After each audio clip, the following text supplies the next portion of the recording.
The Lord be with you. A reading from the Holy Gospel according to John. Jesus went about in Galilee. He did not wish to go about in Judea because the Jewish leaders were looking for an opportunity to kill him. Now the Jewish festival of booths was near, but after his brothers had gone to the festival, then he also went, not publicly, but as it were in secret. Now some of the people of Jerusalem were saying, "Is not this the man whom the authorities are trying to kill? And here he is, speaking openly." But they said nothing to him. "Can it be that the authorities really know that this is the Messiah? Yet we know where this man is from, but when the Messiah comes, no one will know where he is from." Then Jesus cried out as he was teaching in the temple, "You know me, and you know where I am from.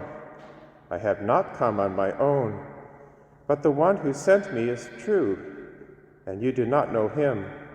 I know him, because I am from him, and he sent me."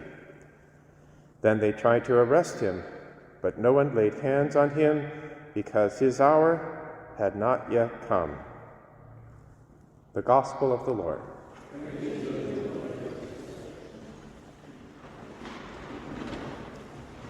On this Friday of the fourth week of Lent, our readings shift their theme from that of baptism to now the suffering of Christ, the Passion. This is now bringing us into that introduction to the Passion. And we see it in particular in the first reading from the Book of Wisdom, chapter 2, where the ungodly try to test this righteous man that they know is righteous, but he's an affront to them. He's inconvenient. He opposes their actions. He reproaches them for their sins. This is what they're thinking.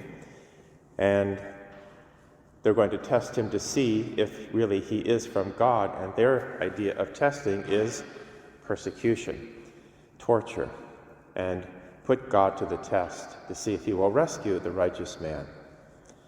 This reminds us of the Israelites in the desert. When they escaped by God's benevolence out of Egypt, they tested God all the way through, and none of them actually entered the promised land except Joshua and Caleb, because they put the Lord to the test.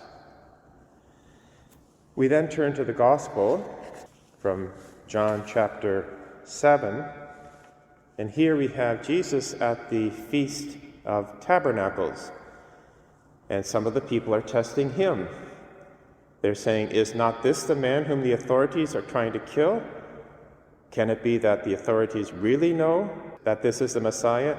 Yet we know where this man is from. But when the Messiah comes, no one will know where he is from." So they think they have this knowledge of God, that he has to be according to their preconceived, small little standards. And if he doesn't conform to their idea of what a Messiah should be, then he's not the Messiah. And so they're putting God to the test. Just like the scribes and Pharisees continue to put God to the test, Jesus, after all the miracles he did, they still don't believe and want more. So how does God react to all of this? Well, the psalmist in Psalm 34 tells us the answer. "The Lord is near to the brokenhearted and saves the crushed in spirit. Many are the afflictions of the righteous, but the Lord rescues them from them all. He keeps all their bones, not one of them will be broken. The Lord redeems the life of his servants. None of those who take refuge in him will be condemned." We also are on a journey of faith. May we not put the Lord to the test by our own unrighteousness or unconfessed sins or lack of faith. May we continue to celebrate the Lord's graces that he gives us in the sacraments, rejoicing in the hope that we have, especially as now we journey into this weekend where we hear about the resurrection of Lazarus, that God, through Christ, is giving us this prefiguring of Christ's own resurrection by raising one of our own from the dead after 4 days in the tomb.